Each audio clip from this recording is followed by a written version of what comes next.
Hello friends, कैसे हो आप सब। उम्मीद करती हूँ कि आप सब लोग बहुत अच्छे होंगे। अन्नपूर्णा दिव्य चैनल में एक बार फिर से मैं दिव्या आप लोग का बहुत बहुत स्वागत करती हूँ। दोस्तों, आज की वीडियो में हम लोग जानेंगे कि सबसे बड़ा भक्त कौन है। तो ज्यादा देर ना करते हुए वीडियो को शुरू करते हैं। एक बार देवर्षि नारद के मन में यह अभिमान पैदा हो गया कि वे ही भगवान विष्णु के सबसे बड़े भक्त हैं।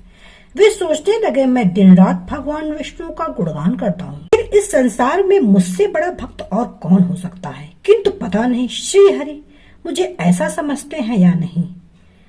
यह विचार नारद जी भगवान विष्णु के पास क्षीर सागर में पहुँचे और उन्हें प्रणाम किया। विष्णु जी बोले, आओ नारद, बोलो कैसे आना हुआ। नारद बोले, भगवान मैं आपसे एक बात पूछने आया हूँ। भगवान विष्णु बोले, मैं तुम्हारे मन की बात जानता हूँ, पर फिर भी मैं तुम्हारे मुंह से सुनना चाहता हूँ।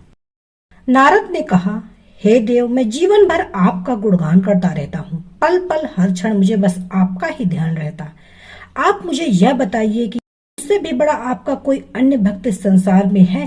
भगवान विष्णु तो पहले ही समझ गए थे, किंतु नारद को अपनी भक्ति पर अभिमान पैदा हो गया, तो अपने मन की बात छुपाकर वे बोले, नारद, इस प्रश्न के लिए तुम्हें मेरे साथ मृत्युलोक चलना पड़ेगा। नारद बोले, ठीक है भगवान, मैं मृत्युलोक चलने के लिए तैयार हूँ। भगवान विष्णु नारद को लेकर मृत्युलोक चल पड़े। धरती पर पहुंचकर दोनों ने किसान का भेष धारण किया और एक गांव के किनारे बनी एक झोपड़ी की ओर चल पड़े। विष्णु बोले, नारद, मेरा एक बहुत बड़ा भक्त इस कुटिया में रहता है।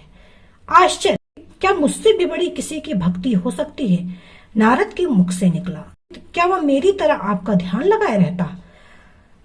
विष्णु जी कहने लगे, वहां चलोगे तो तुम स्वयं ही जान लोगे।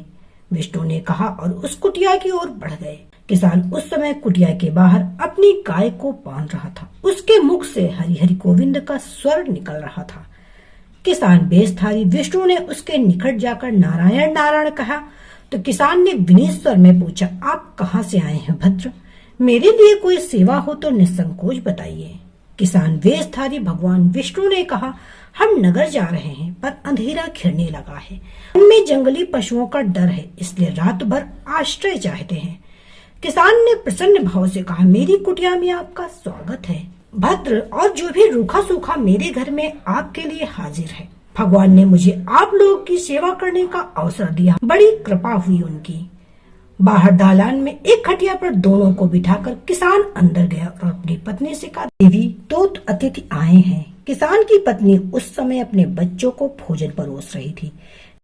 से आटे का बर्तन दिखती हुई बोली, घर में इतना सा ही आटा है और ये बच्चे और भोजन मांग रहे हैं। किसान बोला, कोई बात नहीं, हम अतिथियों को भरपेट भोजन कराएंगे, तुम बच्चों को आज कांजी बनाकर पिला देना। नारद और भगवान विष्णु ने उन दोनों का सारा वार्तालाप फिर भी परीक्षा के लिए भोजन की थाली पर बैठ गए। जब दोनों भरपेट भोजन कर चुके तो नारद सोचने लगे, यह सीधा साधा गृहस्थ भगवान का सबसे बड़ा भक्त कैसे हो सकता है। उधर श्रीहरि ने किसान से और भोजन लाने की फरमाइश कर दी। बोले, मेरा पेट अभी नहीं भरा, क्या और भोजन मिलेगा। किसान रसोई घर में गया और जाकर पत्नी से पूछा, कुछ और भोजन बचा है क्या। पत्नी बोली, बच्चों के लिए कांजी बनाई है, बस वही शेष है। विष्णु और नारद वह भी पी गए। किसान और उसके परिवार को भूखे ही सोना पड़ा। भूखे बच्चे माँ का आंचल थाम कर कह उठे, माँ, नींद नहीं आ रही, मुझे बड़े जोर की भूख लगी है। पिताजी ने उन अतिथियों को कांजी भी क्यों पिला दी। किसान ने बच्चे के सर पर हाथ फेरते हुए कहा, अतिथि को भोजन कराना विष्णु भगवान को भोग लगाने के समान है बेटा। बाहर दालान में दोनों अतिथि अलग अलग बिस्तरों पर लेटे हुए थे। भगवान विष्णु ने कहा, तुमने सुना नारद, किसान और उसके परिवार को भोजन नहीं मिला, फिर भी वह मेरे गुण गा रहा। यह तो कुछ भी नहीं, मैंने तो कई कई दिनों तक भूखे रहकर आपका स्मरण किया है। अगले दिन सुबह उन्होंने देखा किसान भगवान विष्णु की मूर्ति के सामने कह रहा था, गोविंद हरि हरि, तुम सदा मेरे मन में बसी रहो, बस मुझे और कुछ नहीं चाहिए। फिर दोनों अतिथियों से बोला, हरि की बड़ी कृपा है, वही जग का रखवाला है। प्रभु की दया से रात को कोई कष्ट तो नहीं हुआ। जब तक आपका जी चाहे तब तक आप दोनों यहाँ रहे, मैं खेत पर जा रहा हूँ। किसान भेषधारी श्रीहरि बोले, हम भी तुम्हारे साथ चलेंगे यदि तुम्हें कोई आपत्ति न हो तो।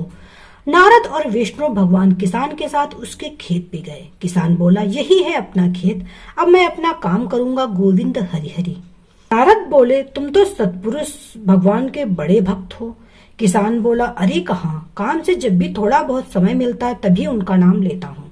नारद बोला, कब कब मिलता है समय? किसान बोला, सुबह उठता हूँ तब, रात को सोता हूँ तब, और दिन में जब काम से समय मिल जाए तब। ओ समझा, नारद के मुख से निकला। दोनों जब किसान को विदा लेकर चले तो नारद ने व्यंग्यात्मक स्वर में कहा, आपने सुना भगवान, वह सुबह शाम 2 ही बार आपका स्मरण करता, जबकि मैं हर समय ध्यान करता हूँ, फिर भी आप उसे महान भक्त बताते हैं। नारद की बात सुनकर श्रीहरि चुप रहे, किंतु मन ही मन उन्होंने कहा, कारण भी जान जाओगे नारद। विष्णु ने एक कलश को तेल से लबालब भरकर नारद को दे दिया और बोला, नारद इसे अपने सिर पर रखकर बिना हाथ लगाए सामने वाली पहाड़ी तक ले जाओ। ध्यान रहे इस कलश में रखे तेल की एक बूंद भी जमीन पे न गिरने पाए। नारद बोले, यह कार्य सहज तो नहीं। कहकर नारद ने कलश सिर पर रख लिया और पहाड़ी की ओर चल दिए। नारद पहाड़ी तक गए और लौट आए। विष्णु बोले, लौट आए नारद, ठीक है, अब यह बताओ कि इतनी दूर जाने और आने में तुमने कितनी बार मेरा स्मरण किया? नारद बोले, एक बार भी नहीं भगवान, करता भी कैसे, मेरा सारा ध्यान तो तेल और कलश की तरफ लगा हुआ था। श्रीहरि बोले, अब तुम ही सोचो, वह किसान दिन भर कठिन परिश्रम करता, फिर भी 2-4 बार मेरा स्मरण जरूर करता, और तुम एक बार भी मेरा स्मरण नहीं कर पाए। विष्णु की बात सुनकर नारद के अंतर्चक्षु खुल गए। वह श्रीहरि के चरणों में गिरकर बोले, मान गया प्रभु, जो संसार के झंझटों में रहकर भी आपका स्मरण करते हैं वे ही आपके सबसे बड़े भक्त हैं। तो दोस्तों, ये सबसे बड़ा भक्त कौन है की कहानी कि नारद को अभिमान हो गया था कि वही भगवान विष्णु का सबसे बड़ा भक्त है। दिन में जो भी थोड़ा बहुत समय मिला, काम करने के बाद भी थोड़ा सा भगवान का ध्यान कर लिया जाए, भगवान उसी में खुश रहते हैं। तो उम्मीद करती हूँ कि ये कहानी आप लोग को जरूर पसंद आई होगी। वीडियो पसंद आए तो वीडियो को लाइक, चैनल पे पहली बार आए तो अन्नपूर्णा दिव्य चैनल को सब्सक्राइब करना ना भूलिएगा। यहाँ पे हिंदू धर्म से जुड़ी कथा कहानी आपको सुनने को मिलती रहेगी। तो मिलते हैं नए वीडियो में एक नई कहानी के साथ, तब तक के लिए bye bye. Subscribe now and press the bell icon. Never miss an update.